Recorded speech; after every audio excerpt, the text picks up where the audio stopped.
How's it going, everybody? This is Justin, and this is Just in Our Minds. We're here with Dewey from Cholo MMA.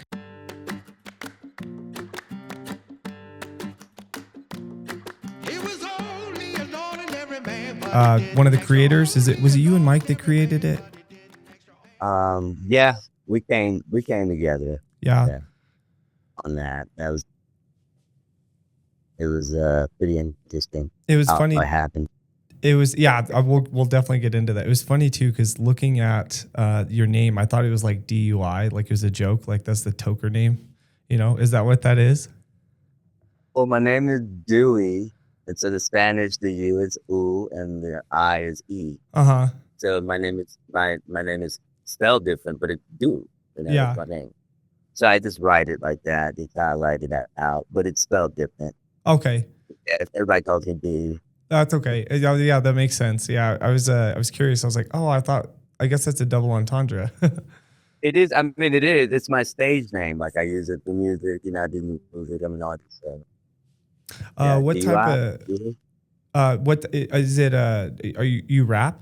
Is that what it is? So I write. Right. Yeah, I write. I rap. I sing. I just do everything in music. I don't necessarily read music, but I have an ear for music, so I'm very good for it. I'm a feature artist. I can freestyle and just write to any artist, any genre. It doesn't matter. That's awesome. Yeah, music you'll have to send me a link to your music. I'd love to hear it. I mean, apparently I could see you got your whole set back there, multiple acoustics. Absolutely, and yeah. I was trying to set my phone up over here. It took me longer. To my mic stand, but it wouldn't work. So I had to dig everything up real quick and get my phone. Yeah, no worries, brother. Next time we'll have you guys on as much as you want. So we'll make sure we get you going. Anytime you guys need some extra traction. We're in South Salt Lake. So we're in a town called Harriman, Utah. But we're okay. So if you like the airport, downtown Salt Lake, we're probably roughly like 35, 40 minutes away, depending on the traffic.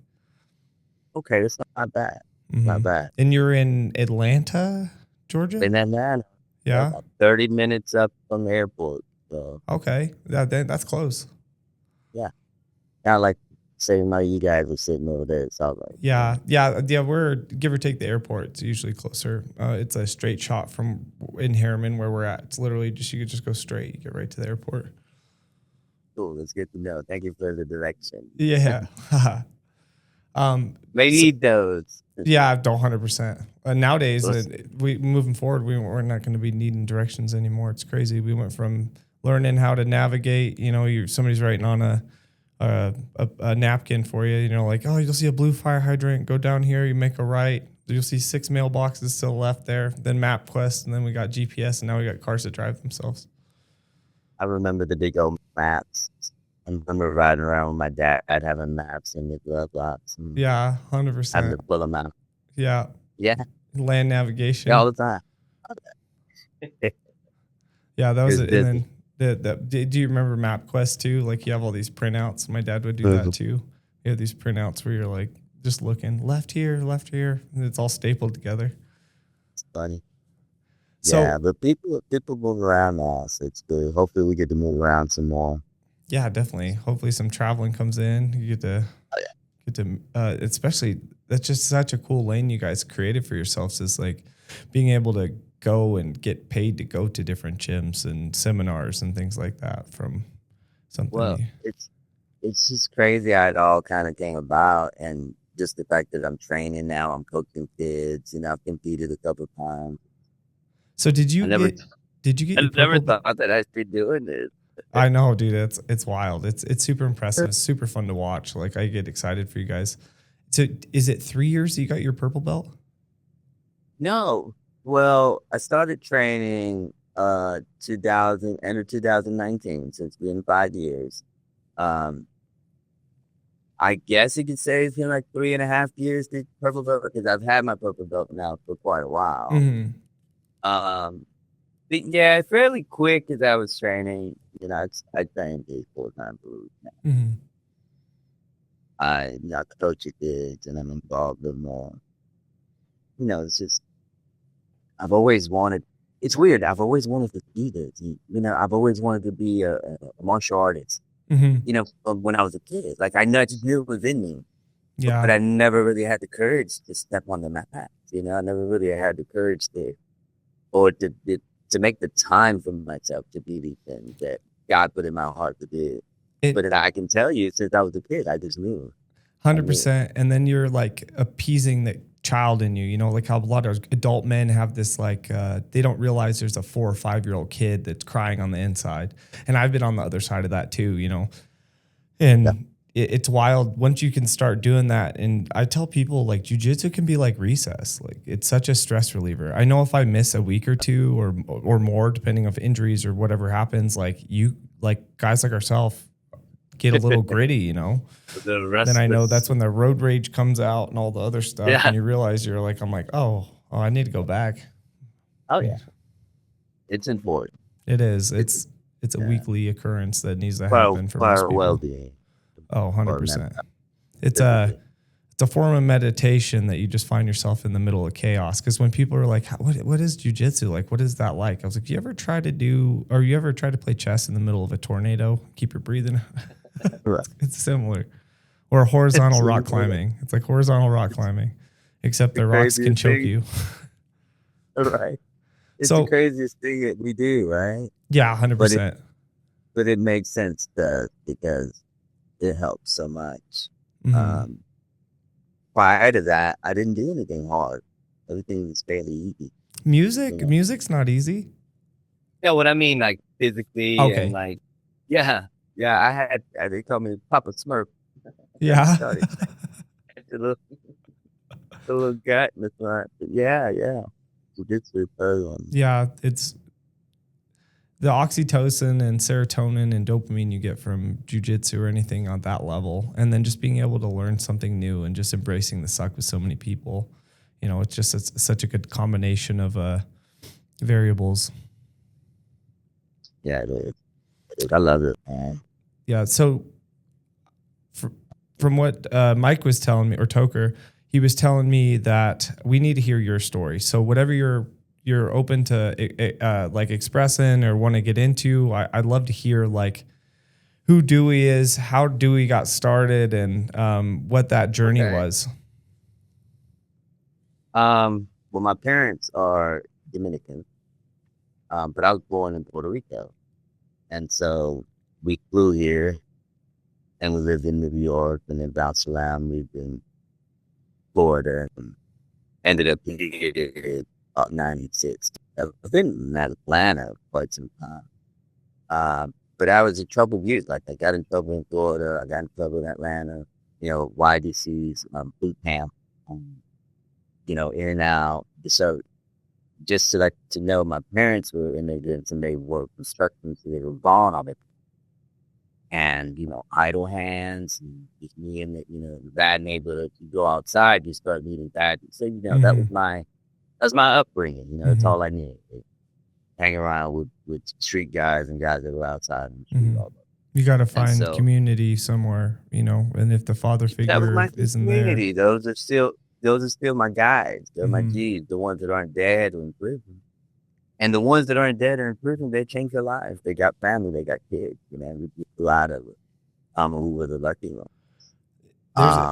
Was there a transitional period too? Because a lot of my friends and my homies back in Lompoc, because that's where I'm from in California, there was, I would say, elementary school to middle school was the separation when they started either grouping together, where they started to get initiated or these things. And then by high school, it was like full on, like 8th grade, 9th grade. Yeah. Well, I mean, with us, it was more like neighborhoods, it wasn't even like gangs at first, it was more like, this is our neighborhood, what do we do? It's weird, it's like kids do that, get together and packs. They're dangerous, Yeah. There's books on it. But yeah, just to go a little forward, I got in trouble a lot and wanted to do it a lot. And so I had to fight a lot, no training, just rage, feel rage and just scared, fear, all of that. But I went away, probably quite off. And I somehow managed to graduate, high school because I'm smart, I just didn't care to study. Did you feel like jail, juvenile hall, those type of things were almost a rite of passage for you? Yeah, absolutely. Mm-hmm. Yeah, the more I went away and come back, the more I felt like, everyone, I had a story to tell, everyone gathered around me. I was the guy, the cool guy, where however long that lasted. So, something else happened, and then, there was another story to tell about me. But I was the black sheep. I am really the oddball. Mm-hmm. And my questions, my parents, they raised me in church, and my mom's got there, and she's a pastor. My older brother's a pastor now. But back then, she'd drag us to church, and I would say, I'd have all these questions, and I would be like, why? It's just have faith. Yeah. Just have faith. So maybe really run away from that. Having all those questions too, like, and not having answers to the questions a lot of the times, I feel like just creates a little more chaos, because then your homies seeing the hypocrisy too, in churches and settings. Just the kids too, unsupervised. They do so much. I've experienced so many different things. The private Catholic school girls and boys that I knew were probably some of the most wild kids I knew growing up. There was a private school that had a real small one too, but yeah, I remember those girls were the most wild girls. Yeah. And so, getting in trouble, being dragged to church, having people just like, hey, giving me advice, but in the wrong way. Kids, they're not going to be receptive to you. They're not going to, you don't have anything to really pull their attention. It would get them out of the inside of their head. And I just thought I knew it all. But yeah, so I got in trouble, but I managed to get out of school, and then I went to college. I actually, after a year, I sold a bunch of drugs and did a bunch of stuff, and a guy said, hey, why don't you come down here to this college, university in Atlanta, and I'll let you talk to my friend. She works in the financial aid department. So I just went on a whim. I went, introduced him to her. She did a bunch of stuff and got him some loans. And next thing you know, I'm going to college.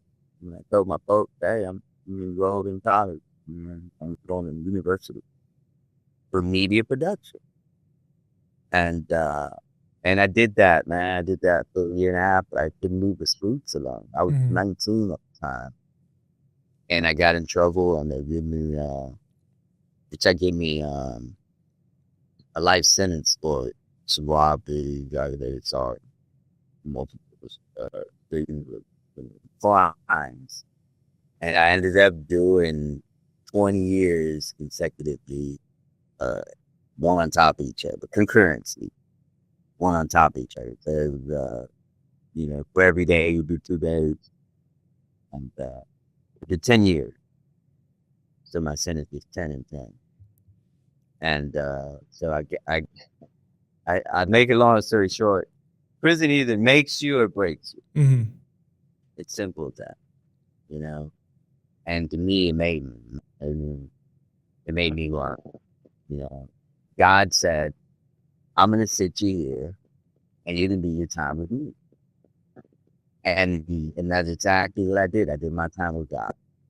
And I saw God move in a place where it was just darkness. Man. It's just darkness. And God used me in wonderful ways to help men. So many. And they would say, you don't belong here. And I didn't. What I got involved in, there was a lot of friends, there's a lot of stuff, but I didn't pull the trigger. And I wasn't, you know what I mean? Mm-hmm. It's one of those things that your life just kind of goes, you just riding along in the car. And then you're like, whoa, I'm in deep. Like, I've been hanging out with the wrong people. Like, I realized I never had an opportunity. I never had a real chance. You know what I mean? Because the element that I grew up in, it warped my mind. I had to unlearn so many things and relearn. So prison was a time for me to find myself. What time or what age did you go in? I'm not sure if you said the actual age. 19. 19. And then 10 years. So okay. 29. Yeah, so during the time in there, I helped people. I poured into people because if I just focused on me, then I was broken. I would cry. You know what I mean? You just get despair. So I would focus on other people. Hey, this guy needs this. I would call my mom and say, hey, can we do a 3-way for this guy? He hadn't talked to his mom, and you know, whatever I could to help other people. And then that would help me because it would keep me safe too, you know. But I was just a people person. I'm a people person. And so I helped so many people, and I did my time that way. And God blessed me tremendously, you know. A time flew, I got moved around, I learned, and I got equipped for what was to come. And so this is funny. When I came home at 29, I had nothing. I had a pen pal, a girl that I had met prior to being incarcerated, and her wrote it out, and I actually married her. Oh wow, that's amazing. My wife, yeah, and she had a little girl. I adopted her, and we became a family. I came home. I didn't have anything. She's like, "What are you gonna do?" I'm like, "Well, I'm gonna work construction. You know, I'm gonna figure it out. You know." And so I started working, but I always remember, man, I had this dream, you know, media production.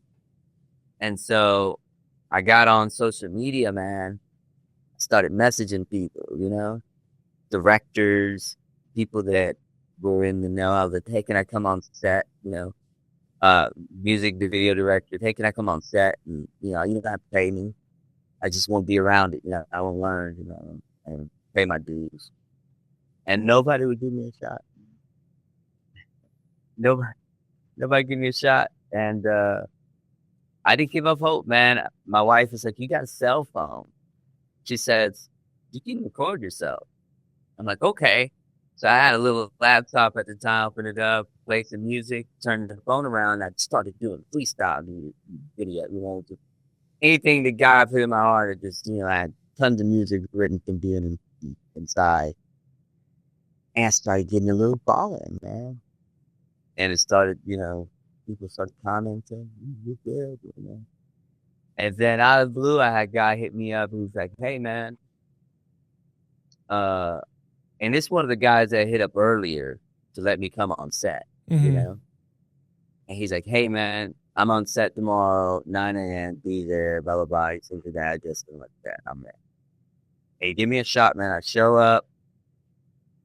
I remember all the stuff I learned at school. You know, I remember all the, you know, all the hard work. You know, I just put my head down.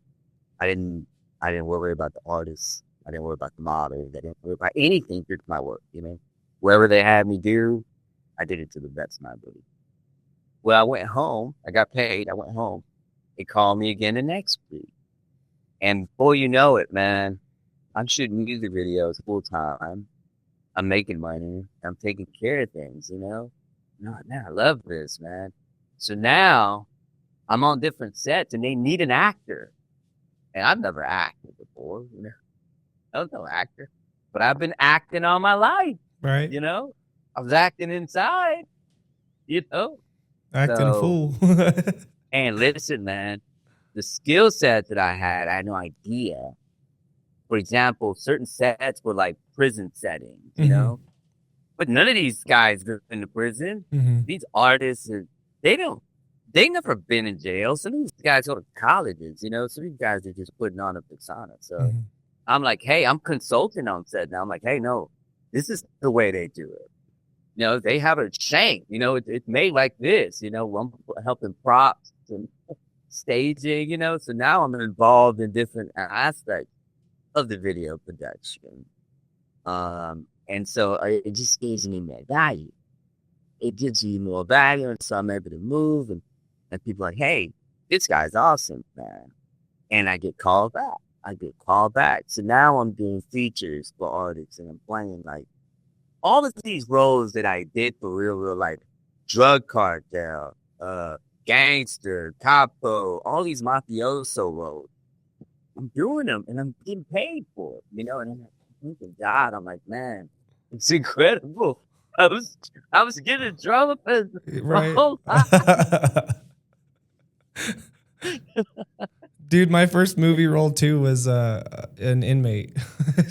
Really? Yeah, it was for this movie. Did you have a suit? Yeah, How I was it? showed up to drop off one of my buddies. He was playing a detective and his car broke down, and I wasn't even supposed to be on set or anything. But I was doing physique competitions, and they seen me like this, you know, and Yeah. I didn't have this half sleeve yet, and Right. they were like, you know what, we have an extra outfit, just switch. And when I took my shirt off and they seen all the tattoos, because there's a lot of LDS, like Mormon guys out here putting little fake Kermit the Frogs on their neck and stuff, you know, and they're like, oh, yeah, Right. no, we can definitely use you. So it had Chuck Liddell and Dolph Lundgren in it. And so like I went on set with them, and then they were like, does anybody have any striking experience or fighting experience? You know, I raised my hand. Does anybody have any experience with any firearms? I raised my hand. And then like, so tactical experience, all that stuff, it all translated. I played like 5 characters throughout that. And then that got my foot in the door too. It's just funny how that works. So like, especially, you know, you were like, prepared, right? yeah, you had all this. God prepared you, gave you some skills that most people won't have, and then gave you the tenacity to keep trying. Absolutely, man. So from that, you know, I'm doing these roles. I'm booking like small stuff on these films. I'm on set, and I run into Topher. You know, I run into this guy, and he's a real actor. Guy, like, you know, he's getting and the only reason I'm able to even this is I'm getting feature roles. You know, when I'm doing background stuff, you know, I'm in holding. Mm-hmm. They hide you, man. They're like, you sit over there in the tent and you know, eat crappies, and we'll call you when we need you, you know. But being featured, being around the actors, it teaches you a lot, you know. It kind of shows you, you know, how the game is. But mind you, I did extra work for a year or two before I ever got to do feature stuff, you know. I had to do it to get in with casting, you know, to make relationships, you know, and that helps. And it really does. So, you're also assisting production and everything else. So like you just creating value left and right. absolutely. So from that, I met Soper on the set of Superfly. Okay. And yeah, it's amazing. It's amazing. We were all suited up. I was stuck like a gangster.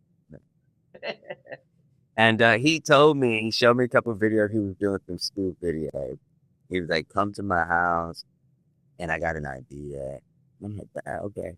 So I get there, and I'm thinking we did some stunt work because I want to give him a stunt.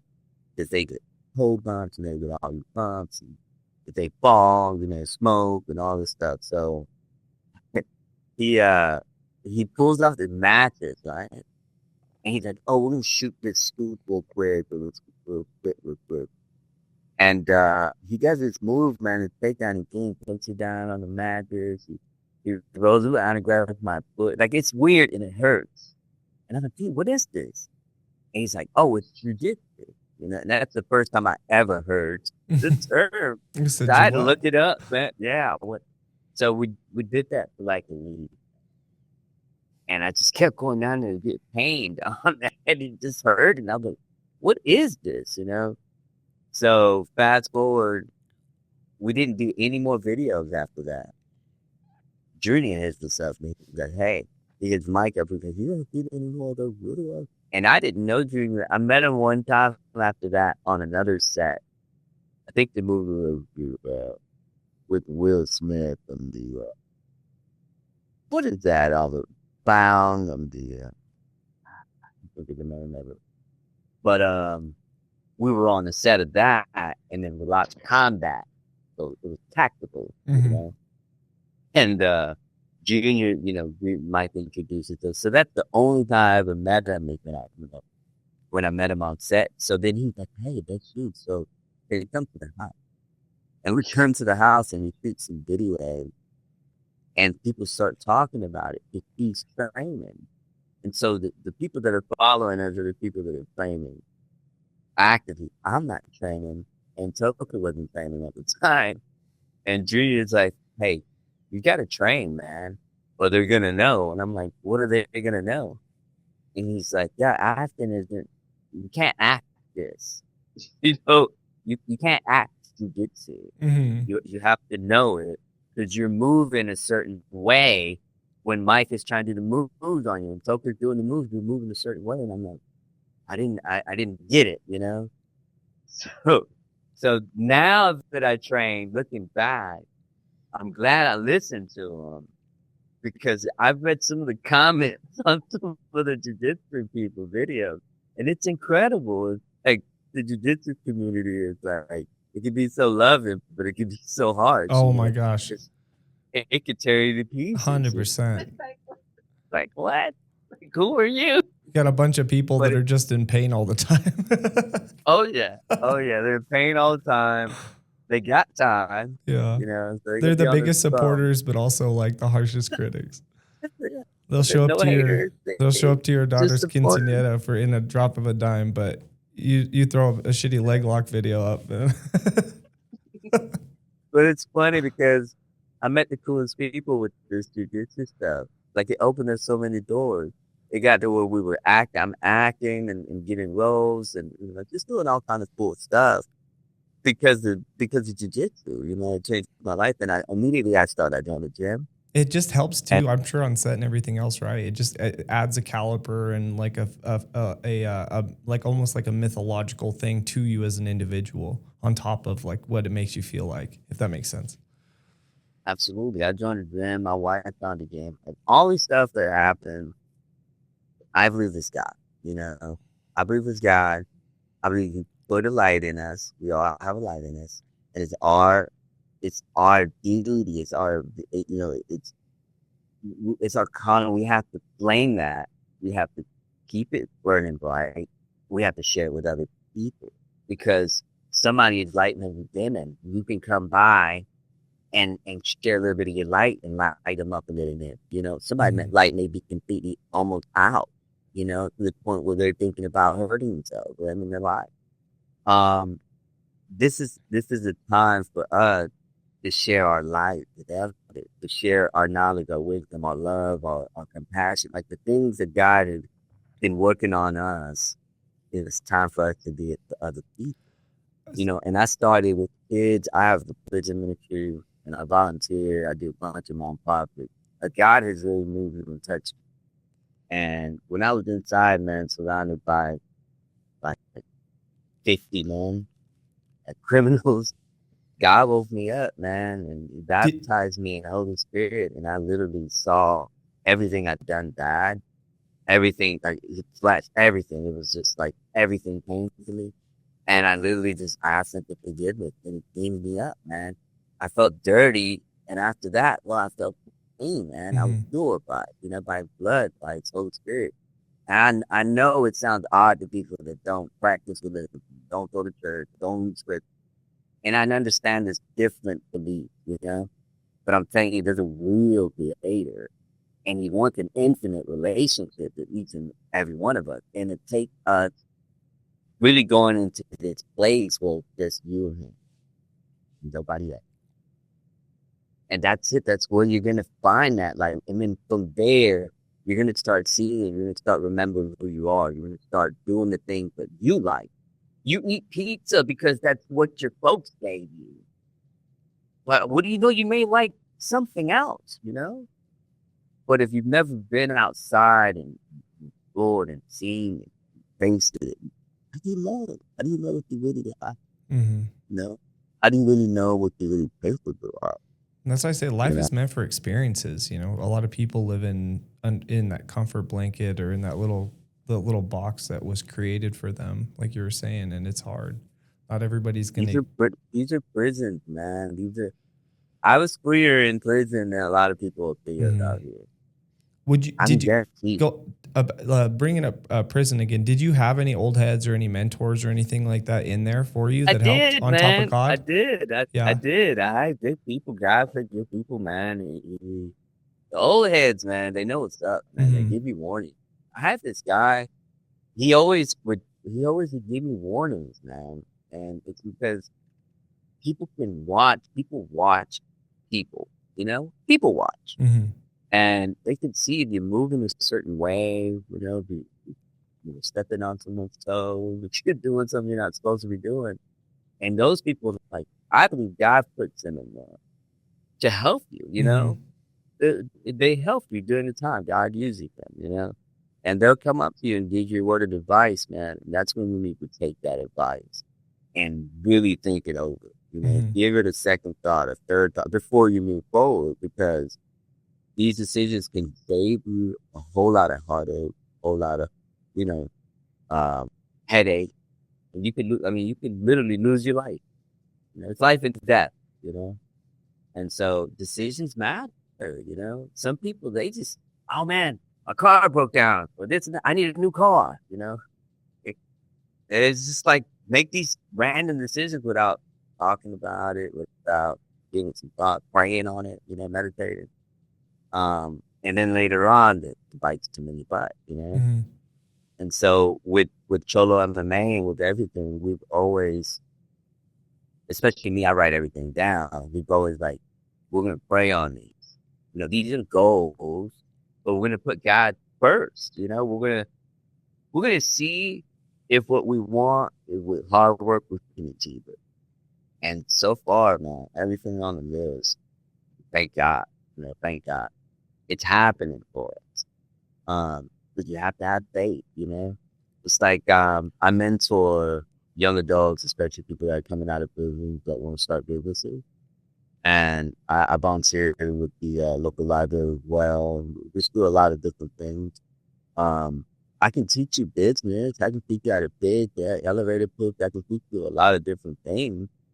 You can be set up, but I can't teach you faith, Mm-hmm. I can't teach you how to keep going and everything's against you. How to not give up.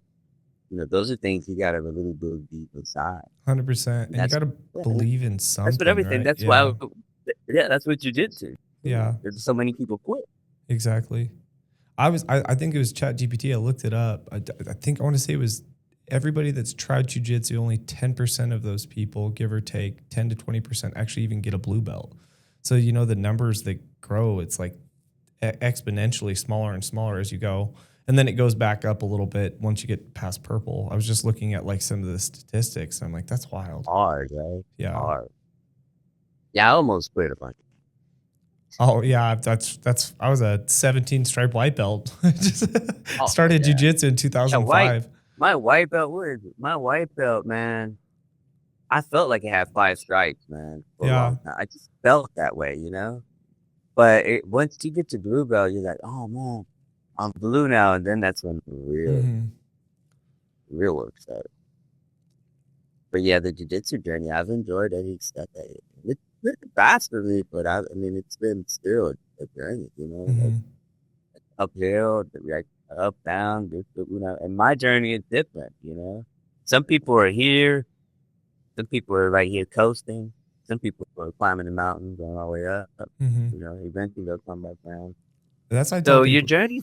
It's great networking too. You don't even know who you're rolling with. And next thing you know, you're rolling with a doctor, there's a senator or whoever, You're rolling with Cholo MMA. Right, exactly. So cool. It's crazy to me because I see some of these guys and I'm like, I'm the fan, But they're like looking at me like, oh, that's a Cholo. Yeah. Oh. Dude, you're a UFC fighter. Right. Like, what's going on? They're fanboying or girl into you too. That's amazing. Isn't that fun how that... It's insane. Mm-hmm. Yeah. It's like even influencers are computers. You know what I mean? You getting in on the influencer competitions too? Listen, man. I told the guys, man, we're ready to go all the time, man. We're training all the time for a reason. And I thought for a reason. You guys say ready to go. Yeah, 100%. Dude, that'd be fun. Getting 3-on-3, maybe so much fun. Or like 4-on-4, whatever you guys are doing. Get it set up for the tournaments. Yeah. So fun, yeah. And the guys are so cool. Like we all train at different gyms, so everyone has like their own little input now. When we first started, it was obviously we were trying to figure it out. But as you go and you keep doing anything, you get better at it. Mm-hmm. You start kind of start getting insane. You know, kind of like marriages. You don't have to talk 100%. anymore. You're like, Yep. you know, Yeah, exactly. Yeah. You're just throwing out hand signals. Just that add what you to do the with your Cholo team? You're MMA. like, Yeah. Yeah, you yeah, can just read the room, read the people you're around. right. That's what makes a good team. It's like when you can have communication without necessarily having verbal communication some of the times. Yeah, man. And then again, I like to think that one time we didn't even need to speak. It's like communicators and telepathically. Yeah. And then for They you too, start to explain. y'all don't necessarily even take credit for it. You guys put it in the grace of God, say it was a path that was chosen for you. And I think that's honorable. I love that too, because then the ego is not sitting there because you realize that it's bigger than you. You're the avatar, and when you're Oh, yeah. talking or you put in situations, you're like, I don't even know how I got there. Like I was just there and it Right. worked. Like Right. because Just people they're kind like, of, how did you do this? And you're like, I just leaned into what God was telling me. it's that, So it's that go with the flow. If anything bad happens, don't sweat it. Just solve it. yeah, You fight know, for and the that's light. me. I'm a problem solver, man. Yeah.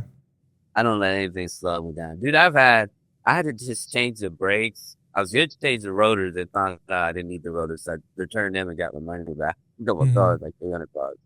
But I just did that yesterday on my truck. And then just doing so much all the time. One time I went to crank the truck and we had to shoot. This was like a few weeks ago. And there's a little thing on the Thunder truck that if you crank it too many times over time, you can break that cable. So I hit it down. I'm on a hill and it goes, croo, and then I can't shift. It won't go in the shift. It won't go in anything. It won't go in the park. So I let go of the brake and I go downhill and I'm stuck because I pressed the brake again. I can't let go of the brake and get out. This is going to go all the way in the street, going to my neighbor's house. So I called my daughter. I'm like, hey, I need your help. Then bail me out. I'm on the hill and the truck won't go in the park. So she runs out. Finally, we get the truck down a little bit ways and we get the truck situated. Toker comes and gets me. I lock the truck up and we go shoot the content. And he's like, man, he's like, you want me to come get you? I'm like, yeah, come get me. So then we shoot the content. He drops me back off. He takes me by, the whole time we shot the content, I'm focused. After we're done, I look up, AutoZone. I look up that little part, man. And I go immediately to it and I go and I fix it up. And it's fixed, man. And he was like, anybody else, oh, it's the end of the world and everything's canceled, and you know what I mean? Mm-hmm. It's almost like if the problems get in them, that makes sense. Yeah, they allow 100%. the problem to. Well, most people have never experienced a real survival situation like you've experienced for those 10 years. That's a real chaotic situation. So I think with most people, they let the anxiety of their thoughts get the best of them. Yeah, I think it's just remaining calm. Jiu-Jitsu helped me with that, too. I've not always been like this, dude. I was all over the place with false set of trainer. I just did a lot, but I was all over the place. I didn't have balance. I was drinking. Jiu-Jitsu helped me quit drinking. I've been sober for years.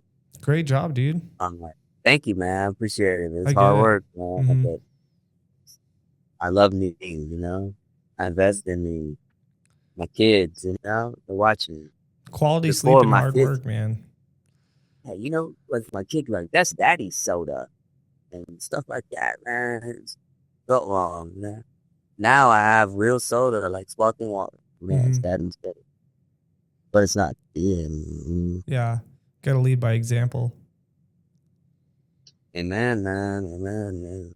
But the guys, they're really supportive, man. They've been helping me a lot. They're like my mentors. I have a lot of mentors. Definitely Mike and Junior, Toko and Loco. Those are guys I look up to, man. Their family, man. They have great morals and values and remember they lead by example. It sounds like train. Yeah, it sounds like they look up to you too, because Mike had nothing but, or Toker had nothing but great things to say about you as well. Yeah, these guys, man, they really helped me. I think that's a key thing, that we as men have to help each other be better. We have to invest in each other and check on each other. And we have a group chat. Everybody sees that group chat, man. if it's ever, if it's ever exposed, man, we're either gonna be super, super rich or super, super broke. It can go either way. Yeah. There's so much cool stuff happens to us and we share it there. Mm-hmm. Amazing things, things that anybody else would be like, how you guys do? Like, how this happen? But we have a good buddy of ours, Joe Hitman. He's a bare knuckle fighter. Mm-hmm. He's amazing, dude. We took a trip, one of our first trips during COVID, and everything was shut down. He went with us, man. He's a good dude. He bought his own way, paid his own way, went out there. And when we were out there, we talked about everything that's happening now. And even for him, man, he went all the way up. He still, even then, he was famous, more famous than we were. But he was still trying to get to that next level. Mm-hmm. That next level. And I think the conversations that we had during that trip and your fellowship and all that, like, we really set things in the motion and established certain things, like foundational things. And from then on, man, we've just been kind of focused on that, those things that we set, and we haven't let it up. Every day we're reaching newer heights. They're being exposed to new people. There's so many stories I can tell you. It's so crazy. But there was a girl, and I won't say her name, but she's in Brazil. She got attacked. And she actually did something that she saw in one of our videos and got away from her attack. Oh wow! It's happening now. So this girl, right? She DM'd me, right? This girl, she joins a gym, a Gracie Bala gym. She's a white belt. This girl, she starts training jiu-jitsu. She starts competing over there. As a white belt, she wins gold in different tournaments. Now she's winning multiple golds. She's doing so many cool things. And all of this was because she watched a few of our, like a handful of our videos. You know what I mean? Yeah. And it's just incredible. I think she's like a blue belt now. Maybe even a couple long days. No, that's amazing. Yeah. And that's what I was like talking to Toker about is like, and is it your nephew that is also doing jiu-jitsu as well? Well, my boys, I have 4 kids, 20-year-old, and then I have 2 boys, 11 and 9. They train, and I have a baby with 18 months old. Because I remember Toker was talking about the kid that's 18 and 0. He's 18 and 0. He's our other buddy. He's in the new chat. Mm-hmm. It's his son. Okay. And our other buddy, he's an actor. He's a famous guy. Cool. He does jiu-jitsu. He started training for his son. So cool. And he's competing and winning too. His dad is. So the son and dad are pretty badass. Yeah, it's pretty cool. But jiu-jitsu, again, we've met so many people through what we get to do. That's such a blessing. Oh, a huge blessing. I'm so grateful for it all. When we train at our dojo, we train at the old school. It's small settings. Man. Some of the other guys, they train at bigger gyms. Mm-hmm. I guess you can call them competition gyms. They have striking and all that. Mm-hmm. Like we do that too, but we don't have the space where it's smaller.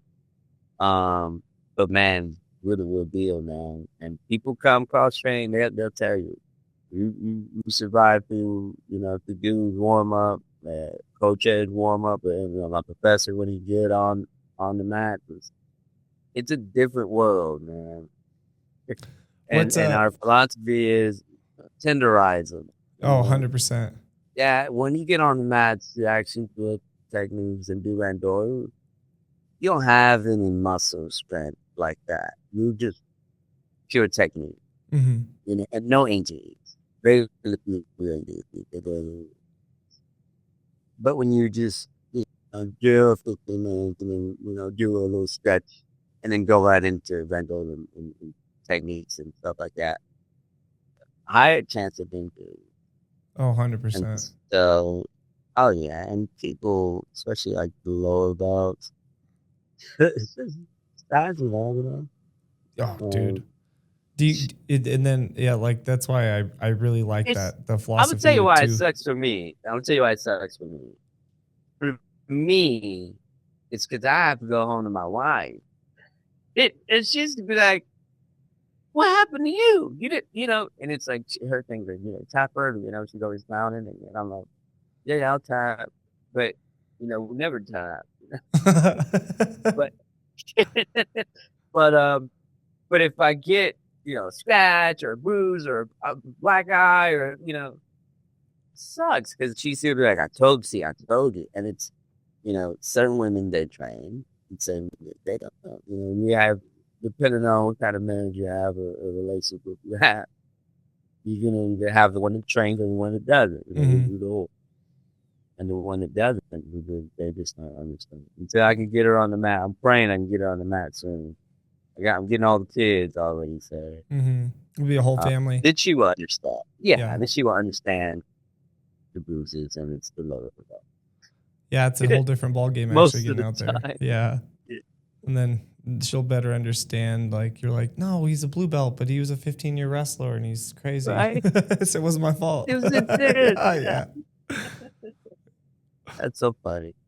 Yeah, it's so many cool people going to the local competitions, to get to the community. I'm so glad they were doing this community. We're part of it. And there's so many things that I'm able to do that I wasn't before this opportunity. I started expressing myself through my music. I make music for Cholo MMA.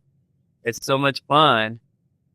And it's so rewarding. It's like you have original content, we got music, and that's not the best part of music. And I'm looking for engineers, and I'll get there. I'll get some studios with all the buttons and all that soon enough. But the point is that we're doing the best we can, what we have, and we're working hard and trusting God. We're doing it for for a higher purpose. So it's really not about us. It's about everyone. It really is, man. Just seeing the kids. We need more positive pages out there too. There's so much hate in the comments and so much toxic propaganda and all that weird stuff and very specific marketing to try to corrupt the mind with social media. You got all these professional scientists and stuff learning algorithms and teaching things. So it's awesome to have more pages like your own where it's a combination of like learning a skill set, organic and fun. Real, it's real, man.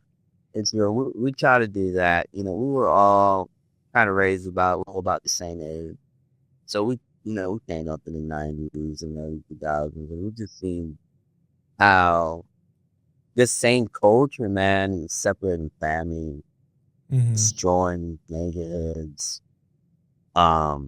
just tearing this community apart, and personally, we've lost family, we've lost friends, the prisons, the violence. And man, we just want to do something different, man. Change the monotony, flip it on its head. Change, because we're all the same, man, That's why it's so cool. Like the people that rock our gear, they look like all kinds of people, because we're all the same. And the support has been amazing. We're so grateful for all the support, all the love from everyone, man. Truly honored, man, to get to do what we do as. It's to be our authentic selves. We told ourselves we wouldn't compromise JiuJitsu, man. We would always honor the art. My professor's really adamant about that. I'm glad I go to go to him because a lot of people have lost that. Bushido, lost the way. And it's egos. It's these things that the sport, if you're practicing in the right way, if you're honoring the sport, it's going to shape you in a way that you're going to be gentle. You're going to be humble. You're going to try to solve situations instead of be the aggressive and be the person that's always trying to get their way or be right all the time. Because you're already right. You don't have to rub it in.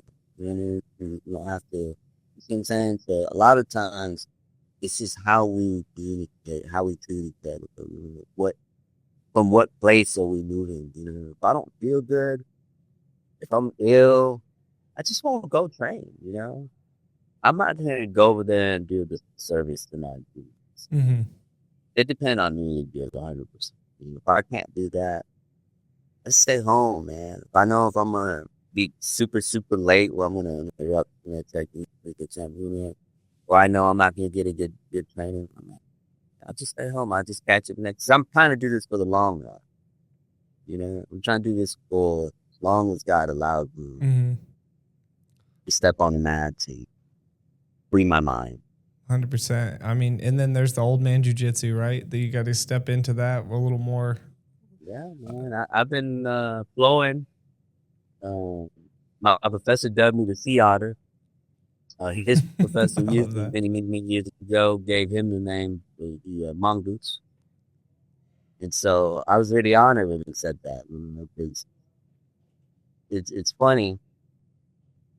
The people that don't train, you know, that you call some professor, you know, it's a cultist, you know.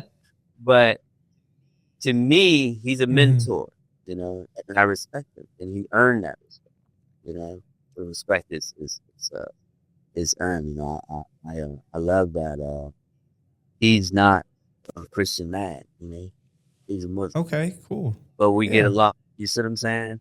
There's a dynamic that we get along when we talk about it. I love that too, because you get, you know, there's different strokes for different folks. Like being able to, that's what it's all about, is becoming cultured, understanding and finding common ground, even if you don't see everything eye to eye. So it's a beautiful thing that the business does, bro.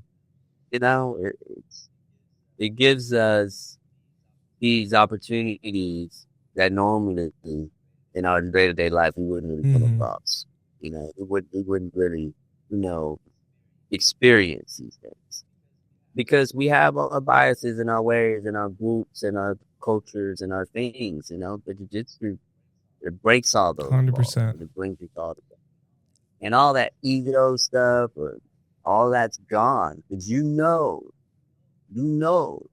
whether or not you're going to be able to tap that person be able to tap you. No, all that's gone. We're all here to learn that. Because I can tap you today, you can tap me tomorrow. Yep. You know? So respect. And it's a beautiful thing. It really is. You just got promoted, yeah, I right? did. I did. In the gi, yeah, in though, the gi. right? Yeah, I appreciate it, man. It's been a long time coming, and it's fun to see everybody show up for you, you know, and just being there. And I was a surprise because I accidentally missed the ceremony. I stayed out late. I was sick, and yeah, it was just a whole thing. Accountability. I didn't make it, but then a couple days later, you know, I was like, I thought I had a couple more weeks, and yeah, my coach he's like, hey, everybody line up, and I noticed there's a few other people there that I was like, they're not in the gi. And then all of a sudden, I seen him pull out the belt, and I'm like, oh, dang. He looked at me. I was like, dang. Oh, awesome.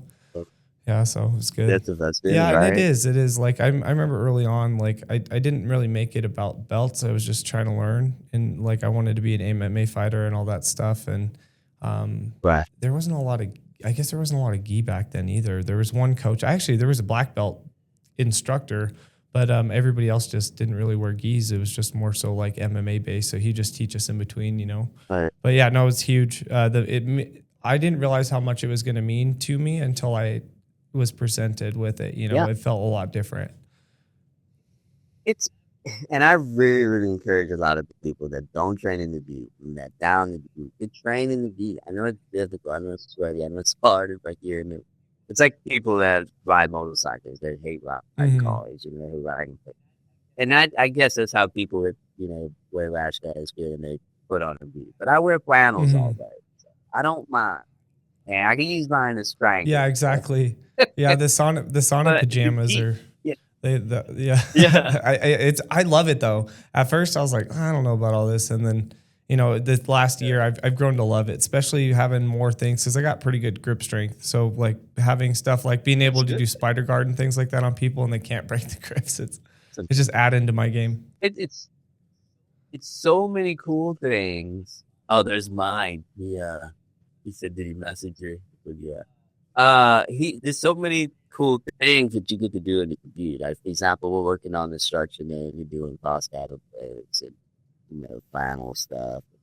The flannel stuff is so cool. You do all this Yeah, lapel well, in the stuff. gi too, it's so much more Hey, applicable to life because you ain't unless you're getting into a fight in Hawaii and everybody's in rash guards and sweatsuits or yeah, the wetsuits. pool. Yeah, that's cool.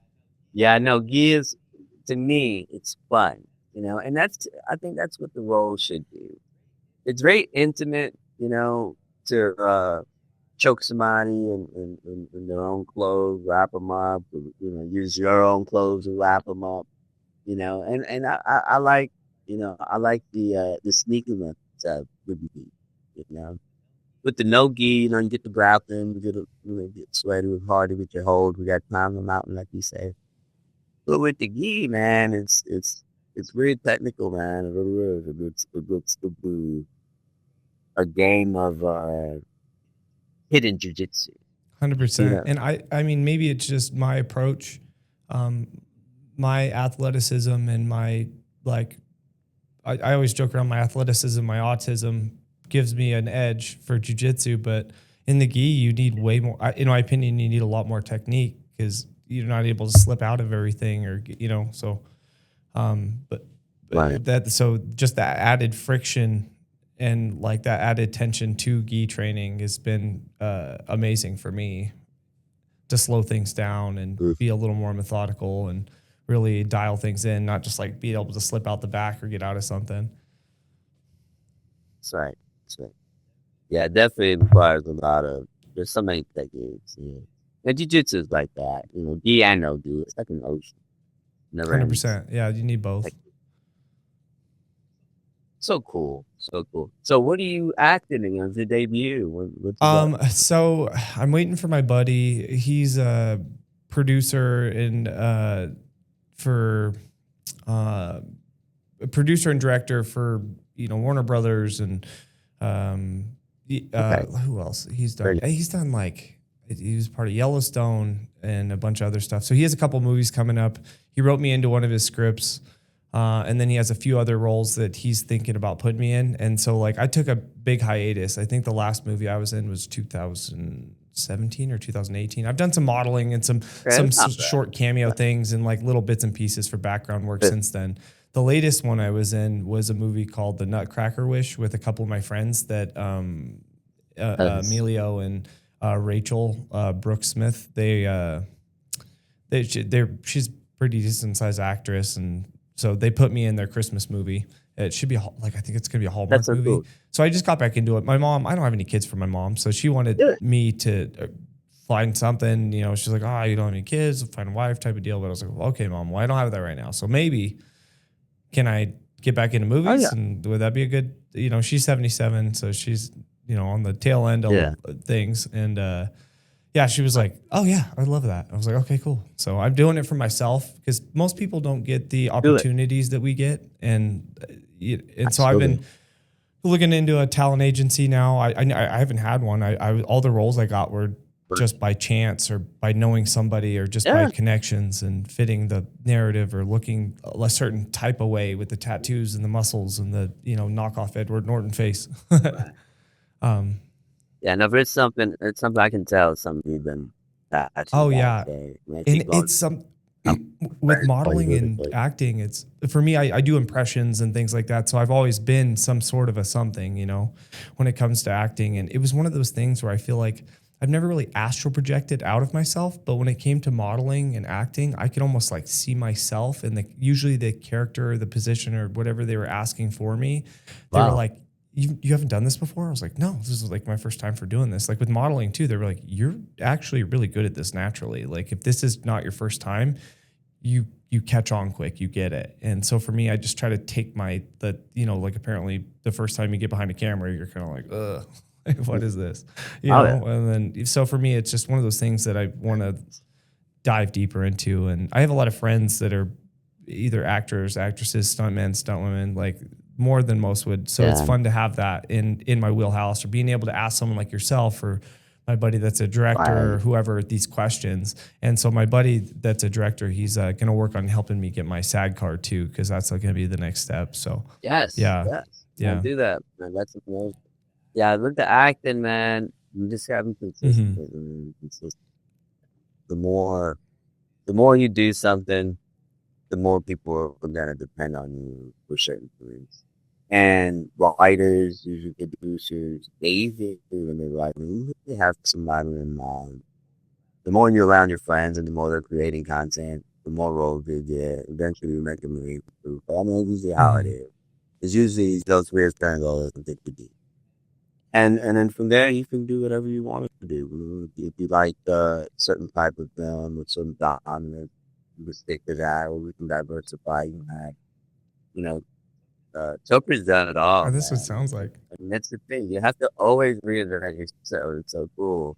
He's got these characters that he does, and he doesn't break character, man. He can go all day long, And it's funny because I can't turn this speak as how these moments and these fun times where we can just do these different things freely, just not for money or for film or just for ourselves to find amusement and entertainment, And I think when you operate from that place, it's like, it's effortless, you don't have to try very hard. When we were trying, you can tell we're trying. And when we're having fun, you can tell we're having fun. It's an active flow state, right? You have to find that balance just right there in the center. Yeah, and a lot of people like, man, I do the same things. I like to be consistent, as far as certain things. But I know that everything has to change, And I was telling guys like, no, we need a reality show, we need something that people can watch. You're on Cholo Island. And I think that's I think that's where we're at now. We create content so much. I think we just do all this content and just put it out there, man. I think it's time. Toker was talking about some of the collaborations you guys are going to have here soon. They sound like fun. Yeah. Oh, they're amazing. Stay tuned. Listen, man. He's good. Some stuff happened after the interview. I think he would probably said it. We gotta probably let the cat out the bag. But not, I'm gonna keep it tight with my chest. No worries. I love that too. Man. But you guys keep us posted, or like I said, keep us updated. Anything you guys need, maybe our help from too. Let me know. No, definitely no. We're definitely get ready to travel. So traveling is always cool. We like to hit up the bigger stuff, the jiu-jitsu cons, just all the different stuff that they have out there for jiu-jitsu. We did a couple of Naga stuff. We did CBI. We did a couple, like, we always traveling, but it's hard to get all of our schedules going. But now, since we're doing it more frequently and we're having a little more I'll have to double check the dates, but there's a newer one here. It's called FightCon. So they have like kickboxing. Really? Yeah, it's like a fight convention. It was decent. I mean, some of it's like a combination of like boxing and judo and jiu-jitsu. They had tournaments there. They had a bunch of people like. Cool. So Utah's a hub now for like, so they had, I don't remember all but I think last year was the first year for FightCon, but it seems like it's growing because they have FitCon out here too, and Dana and Rob Bailey own it. Dude, I'm gonna look it up. Yeah, I'll find some more information. I'll send it to you. Because Utah has a bunch of jiu-jitsu schools, man. And if you guys post that you're going, like I guarantee you guys are gonna get a flood.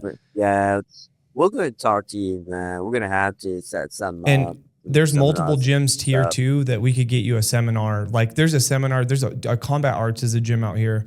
It's mine and my coach's coach too, John McCain, and Bruno Lopes is my coach. But it's badass because it's at this place called Church and State. So it was a church and now it's like an event center. And then we're in the basement. So like the school's in the basement of the church.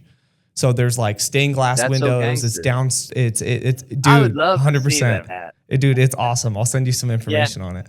Yeah, man, it'd be great to share ideas and jiu-jitsu and just some comedy. We got so much. And then stuff. we got Jeremy Horn out here and Naheem Ramsey. There's a bunch of UFC fighters out here too.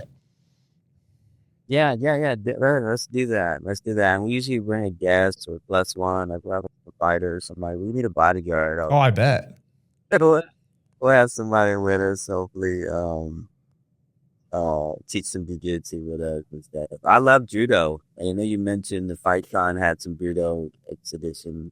Um, I haven't done any competitions, man, but I'd love to try some judo. I train judo. I've been training traditional jiu-jitsu, judo, and Brazilian Oof, jiu-jitsu that's a combination right since I there. started. Yeah, my professor's a black belt in all Mm. three, and so he teaches me pretty much everything. You know, I'm his uko. Well, I write professional uke. I'm uke for Toker and I'm uke for my professor. And, we do seminars. We do a bunch of stuff where he demonstrates a lot of techniques, and I demonstrate techniques and stuff. I'm very blessed, man. I love it, You work man. hard too, man. It's great. You have to. I hear your work ethic is impeccable. Yeah, man. I run multiple businesses. These businesses started out that I was telling my daughter, I was like, "Hey, I wanna manage these homes, and I wanna fix them up and make them." She's like, "Do it, Dad, do it." And so, man, since I was running around already, kind of doing the fair work and doing bit like construction Mm-hmm. stuff, I just started talking to my clients, like, "Okay, man, how do you take care of your home?" So I started getting these clients, and now a lot of my clients, they manage properties. So they do like short-term rentals, Airbnbs. Dude, I go and repair everything. I assemble furniture. I do it all in homes. Yeah. In and out. Yeah. That's all. And so that's one of my businesses in Cholo MMA and in music. I do I direct and then I run a few nonprofits with my wife.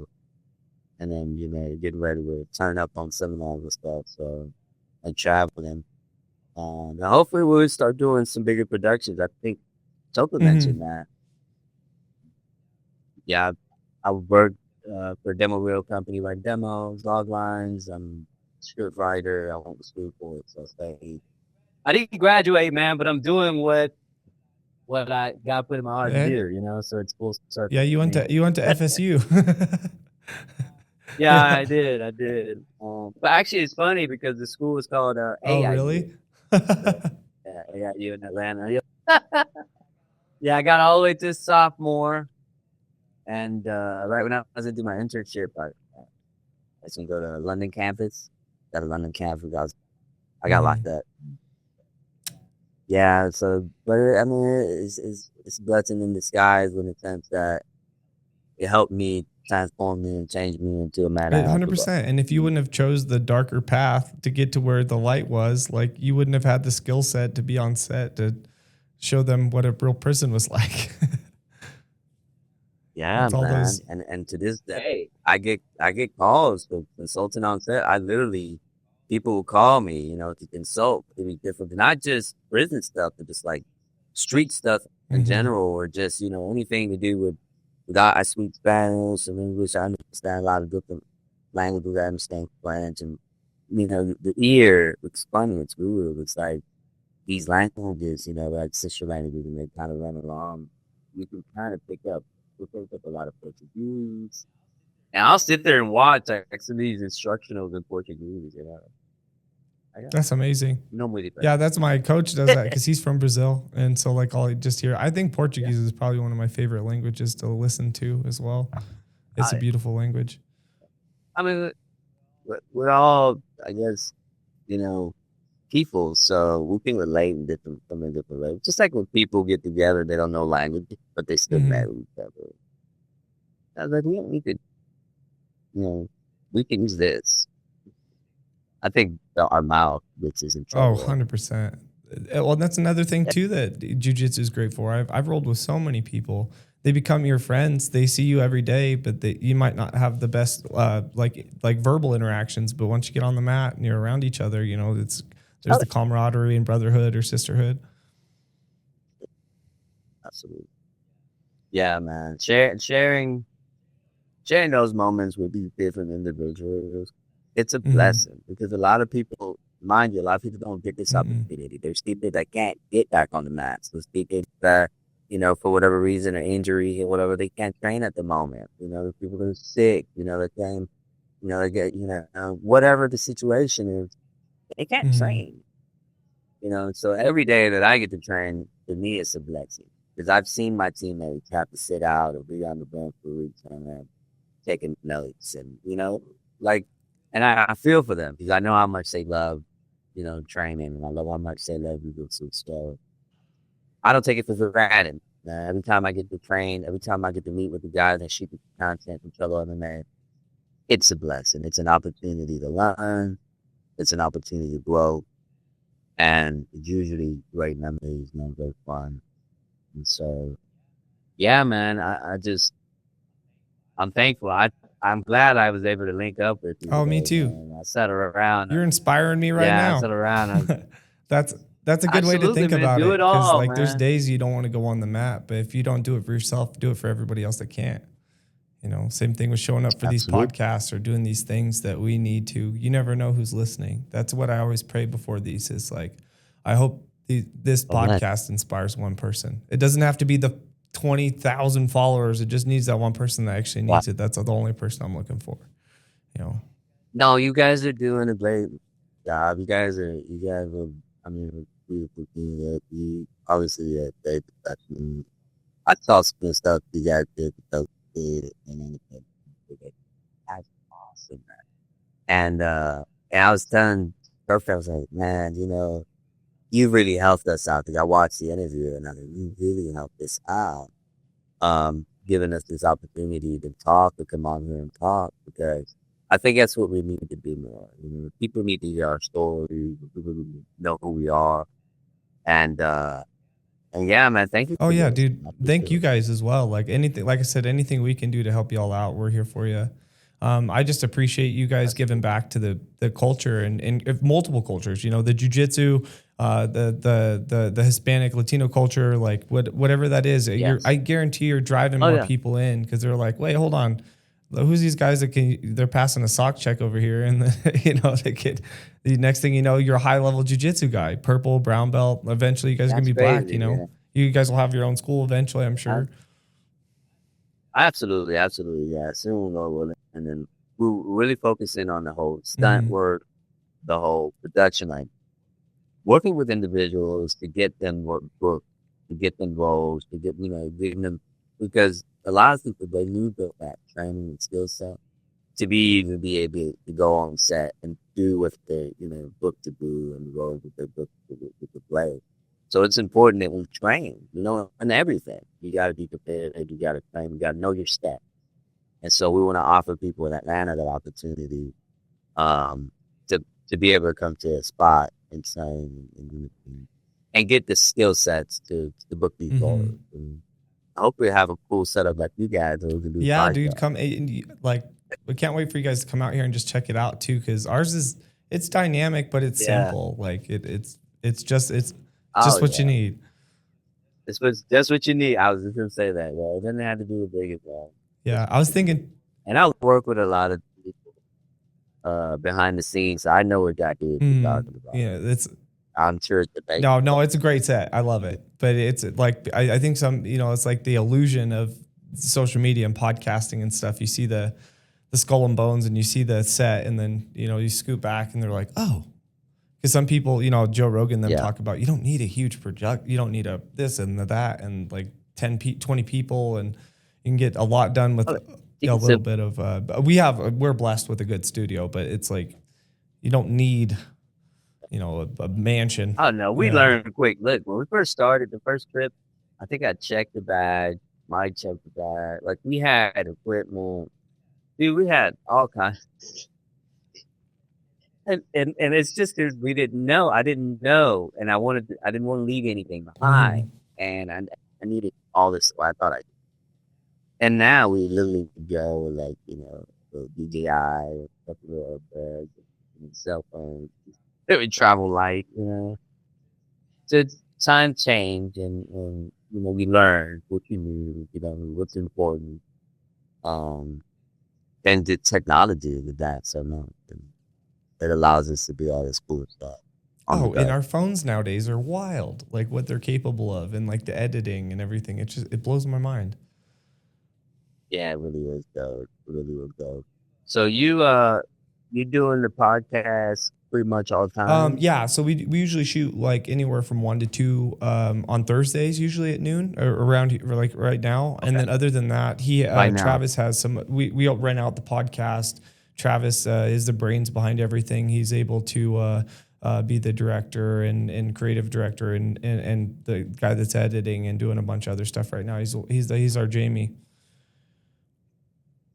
That's so Yeah, and cool, then man. as of right now, like for me too, I have Props to you, other man. irons in the fire. You know, I work for an extraction lab, and then I also like I have 26 certifications for coaching, so I'll do that here and there too. And yeah, That's and then amazing. we have our Yeah, jujitsu school opening up in the same building as our podcast studio. Yeah, that's there'll so be a cool. cafe and some other That's things in here. We're just finishing up the licensing for that. Man, that's awesome, man. But definitely, man, if you guys have us, we're definitely more than honored Oh to come yeah, out, yeah. I man. was thinking it'd be funny too to do like maybe an interview sometime when you guys are in character. Oh Yeah, man, that'd be yeah. You know, dope. just like So could live to those yeah, moments, man. We've done all kind of crazy stuff. we Like could build I'm talking s- about so many some ideas, skits man. out or something Even to the where stuff that we haven't really yeah, executed, I like know it we gets could execute chaotic. it. Like I say Yeah, something wrong or something, you're like, what? What'd you say? hilarious. Like we went over to I think it was North Carolina and we shot some content and we were acting like the miscreants and then we like acted like we never trained Jujitsu before. We just went in the dojo, acting up in the dojo. And it's funny because we was trying to teach us moves and we like, I'm not doing that. That's gay, you know. Yeah, Not doing that. You just but we're in yeah, characters like gangsters, like we'd have been outside, you know, yeah, smoking and drinking, you know, being yeah. Just thugs, post you it know. up. And a black dog comes in, yeah, come on in and train, Yeah, guys. Yeah. That's funny. Like our academy is virtual, and I always tell our guy, I always tell the guys, I'm like, man, we're instructors, you know, and we're going to do it to, and it's like we're running an academy, but it's a virtual academy, you know, so we have to act hmm accordingly. We're public figures, and the majority are following. A lot of them following hmm kids, you know, young kids that compete. Young kids that win competitions, that train, that lose competitions, that keep training and then go back and win competitions. Like, so it's up and down, you know? And these kids need a constant. They need something, you know, role models in jujitsu and in the world in general, you know? People that they can say, hey, this person never changes and they're always positive and they're always giving good advice and they're consistent, you know, and I can trust them because it's a problem with adults, man. They're not consistent and they let a lot of kids down. And so the kids are confused and they grow up and they become confused adults. So, you know, we all have a duty, all of us, to, you know, when I go into people's homes, I greet the people. I greet the kids just like I greet the adults 100%. because they're young adults. And I greet everyone, you know. If you've got a pet, I'm greeting the hmm pet, you know. And so it's just me. And I think people should, you know, try to do that because we can't leave I anyone love out. that. And You me know? growing up, the people I remember the most were the adults that would play with me, you know, because I sometimes you don't And feel, greet you yeah, and give you yep, and attention. Yeah, ask you how you're doing and treat you like a person instead of just like a child. absolutely. And it sets you up for hmm adulthood. Because think about it, you're a kid, you're playing, and then all of a sudden all these people come in and nobody said anything to you, and nobody explained Yeah, anything to you. You don't even know who these people are. You yeah. know what I You're just mean? over at So as a the kids' kid, turkey table for yeah. Thanksgiving, just watching everybody else have a good time at the big table.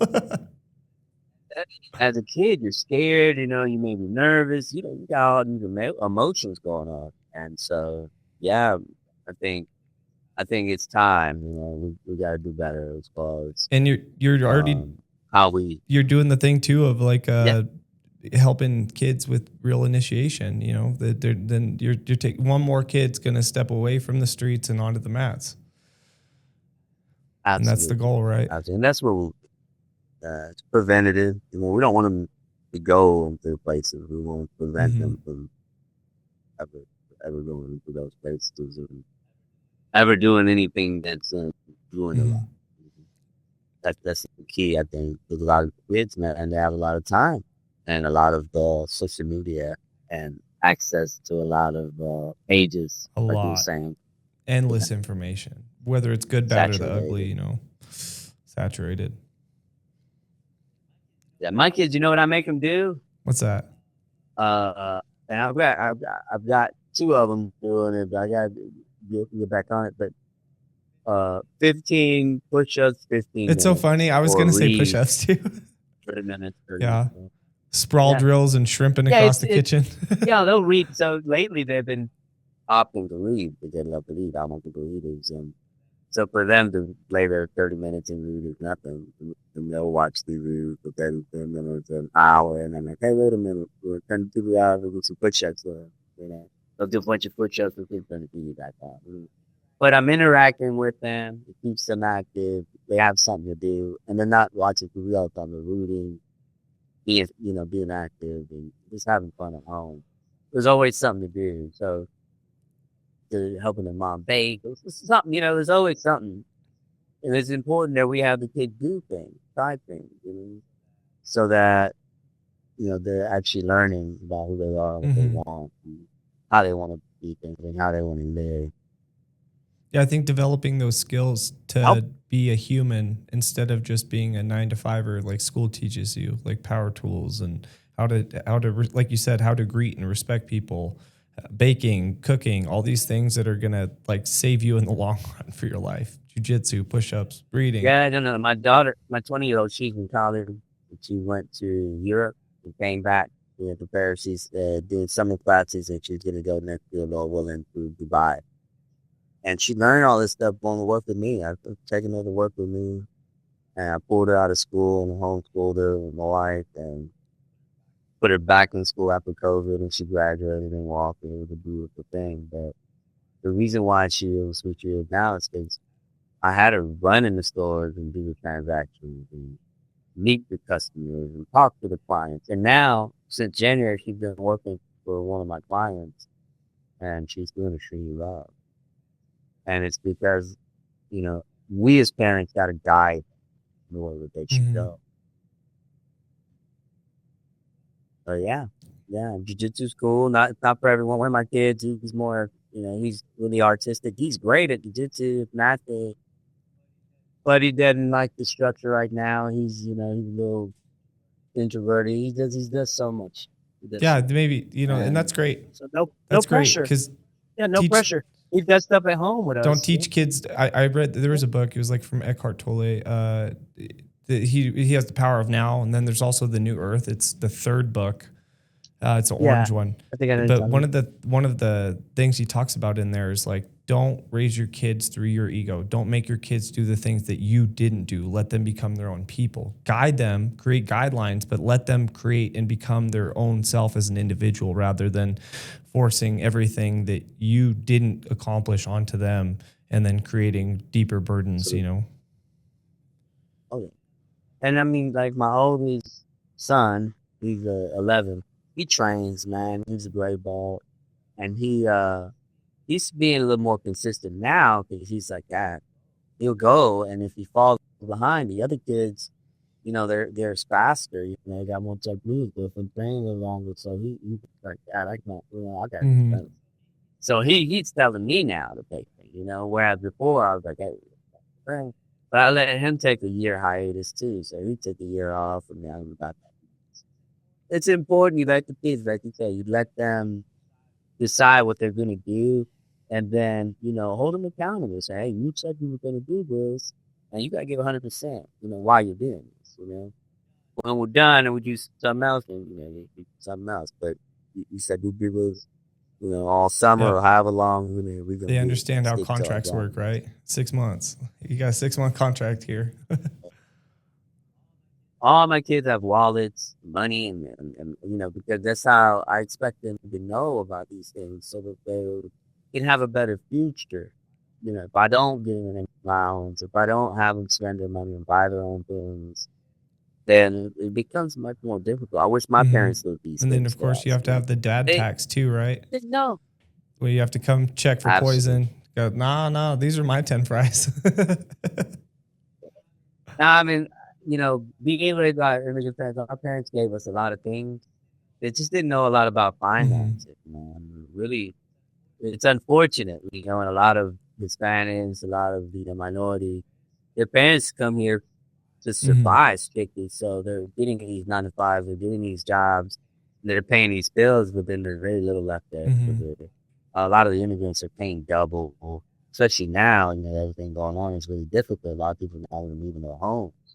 And so, a lot of my clients are Hispanic, a lot of my clients are, immigrants. With everything that's going on, we have to be compassionate. We have to be humans first and help each other. I help all my clients. I help the people in my community. They make up my community. You see what I'm saying?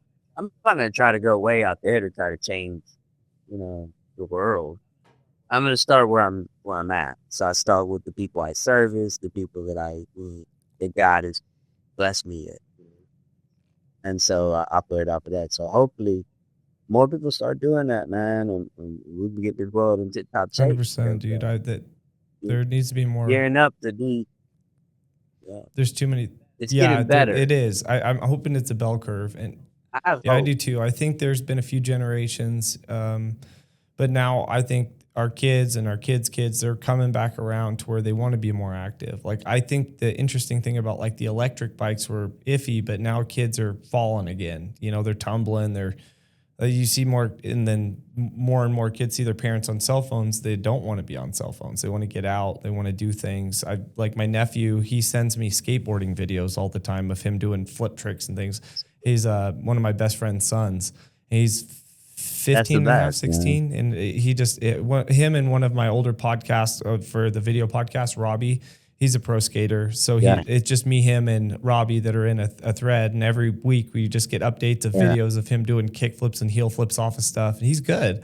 He's 15. And it just gives me hope that they're there. Yeah. Yeah. Because those are the things that we did. And it helped us to get to where we are. And when we were growing up, we didn't have as many options. We didn't have the videos. We had what our parents, we had the our chat GPT was our folklore from our uncle. We didn't know if it was real. Those old dusty records. No, if you have one kid's more active doing JiuJitsu or whatever those songs, it's something that's outside, like it's an outlet. Yeah, man, it helps. The little dads sticking kids on these devices, man, they're being manipulated day in and day out. The phones are like Black Mirrors, man. Screens are anyway. I got a song called Black Mirror where I talk about these things, man, how it shows you what you want to see. It literally does. It feeds you what you want to see. And so much so that you're kind of stuck there. And then before you know it, a bunch of time passes. So it's interesting how, and in the relationship that you have with that device, I think it's incredible. I see it clear as day because I have that gap where I was gone for 10 years. And so, it's like the iRobot. You see it before, then you see, I don't know, it's the technology now, going into places and then seeing the phone go up, and it's different. It is different, and it's really growing at an exponential rate nowadays. Like every year, I feel like there's 20 to 1,000 more innovative passes of technology that have surpassed another 10 years in 1 year. Like 10 years, probably right. I didn't on a plane or train or bus, like, and then you look at it, it's like, oh God, but you can't tell, you think. Just cruising with a bot, just hanging out or passively. That's who's gonna be driving it in too, 10 years, easy. Easy. Yeah, it's crazy. I think the person that's probably like operating that bot is like lazy and at home. Got it such an errand or picking up groceries. And then we have AI Daddy as president by then. That'd be the time. That's what we mount up. But man, it's amazing. If you ever out in Atlanta or your team, Oh, I Hit me will. up or hit Dude, me, like, we want to make a gotta trip go. out there. Once we get the school open and everything's running smooth, we'll be able to go out. I mean, I guess I could go out there regardless. So maybe I'll make a trip out there sooner than later. Let me Yeah, know. Let me man. know We a good time to head definitely. out, and I'll head out there. Oh yeah, as long as we're in Mhm. town, as long as we're not, didn't take a trip. I hate to miss it that way, but we just left, but definitely we'll coordinate something, and then maybe get local fighter on there. He's a genius, man. I know. If Mike praised me, but I wouldn't praise him. I praise Token too. Token's amazing. He can act forever. He's a Hollywood guy, man. He's just quiet, man. Not a lot of people know about him, but he's a meme king, man. A lot of his memes are gone viral. People don't know. They've shared it hundreds and thousands of times. Like they don't know. It all came from him. He's a genius who does all of our marketing stuff, all of our social media stuff. He does it all, man. Booking, I think our travel staff, he's amazing. He's very meticulous, very disciplined. I learned a lot from Yeah, him. Mike was saying he's one of the more. He's He's a very pretty high level tactful. jujitsu guy, huh? Yeah, man. And he's real humble, man. Like you never know. He's a badass dude. Like and he grabs me. I can not some people grab me and you can tell, Your ancestors are I warning grab you, like, "Hey, that's not the guy." him. Yeah, so good. And he's a little guy, man. Me and him are not that. I mean, I'm sure I'll that. He might maybe an inch or two taller than me. He's not big, but he looks his Morgan and he's just a good guy all around. And his character makes him even better person. He seems like a really good guy. He's also very supportive. He's reached out. We've talked a little bit, so it's cool. Yeah. Really? We follow each That's other. cool. Yeah, Yeah. I think we've shot a few DMs back and forth. But he's helped some of the memes that he creates in his mind, the way I mean, if you guys don't know, follow him, Local Fighter. It's his Instagram. He has he's like, when I'm feeling down or, you know how sometimes you just Hmm. don't want to be bothered and I know my energy's off. I just go to his page, believe it or not.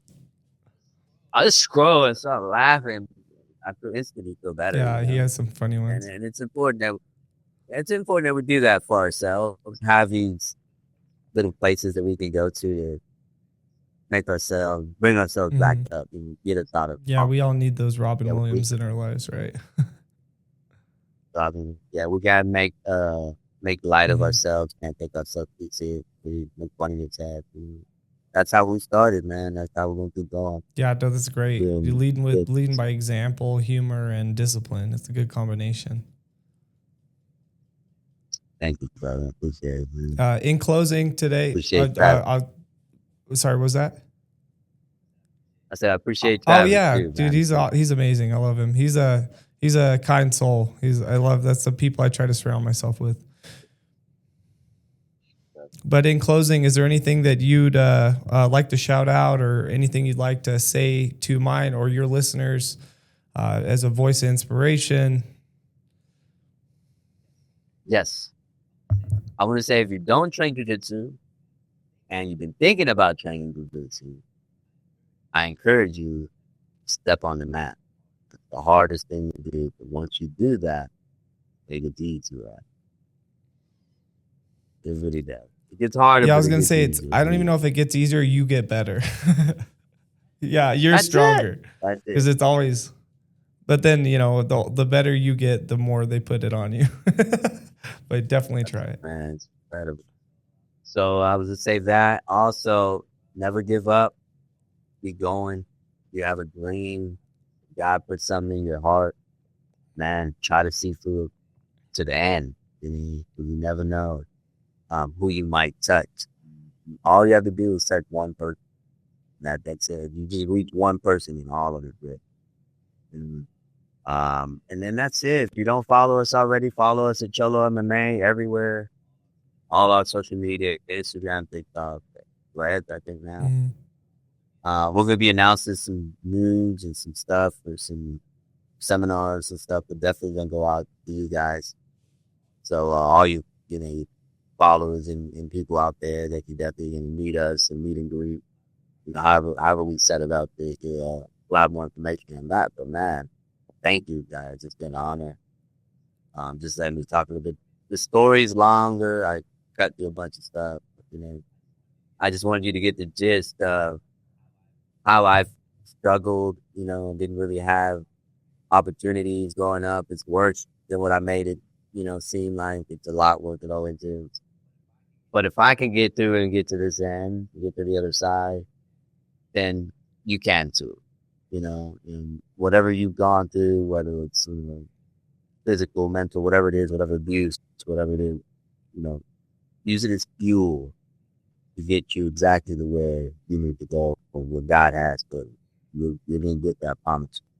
Just never. And to add to that, if you're struggling by yourself and you can't find community, reach out. I'm sure you could reach out to me. You could reach out to any one of us. And as long as we see your message, which we'll look, I always have a minute. If somebody needs it, please reach out. Absolutely, yeah. Yeah, I'm always answering messages, man. They're not hard to find. At Toker, local me, you are obviously just doing great work, man. You got Group Travis and the rest of your team. God bless you guys for Dojo and your establishing your podcast, your businesses, the new license you guys need to get. I pray that all goes well, smooth. I know about red tape and all that stuff, so I'm praying that I'll pick the work, old things, put it on the wall. 100%, yeah. And open for business, yeah, we look forward to seeing you guys. Yeah, we'll let you guys know when our opening day is. Grand opening. Well, all right, brother. Appreciate you. Grand opening with the Cholos. Yeah, dude, that'd be great. The High Sock grand opening. We got shows up there. So, real quick, just pick your brain. Do you think it'd be within the next month or so or two? I don't know. Let me talk to my coach. It was supposed to be a couple months ago, and we just keep the red tape's getting a little lower, so we're just trying to conga line underneath, or what is that? Anyways, yeah. So we're on the home stretch. It should be open within the next 2 months. Good, man. And again, even if it's toward the end, whenever, anytime, man, just let us know. We'll get everybody dates situated and set flights. Awesome. Just figure it out, man. See how you can maybe we could peer it all together. The grand opening here, plus maybe a seminar. Because we have plenty of the community. A lot of people love you out here. A lot of black belts, once they seen it, they're like, "Dude, do you know those guys?" I was like, "I just know them from social media." We're homies now though. Yeah. But yeah, have you a good time, man. Have you a good time. We're definitely looking forward to it. So definitely keep us posted, and God bless you guys. God bless you too, brother. Thanks for everything you guys do. Appreciate it.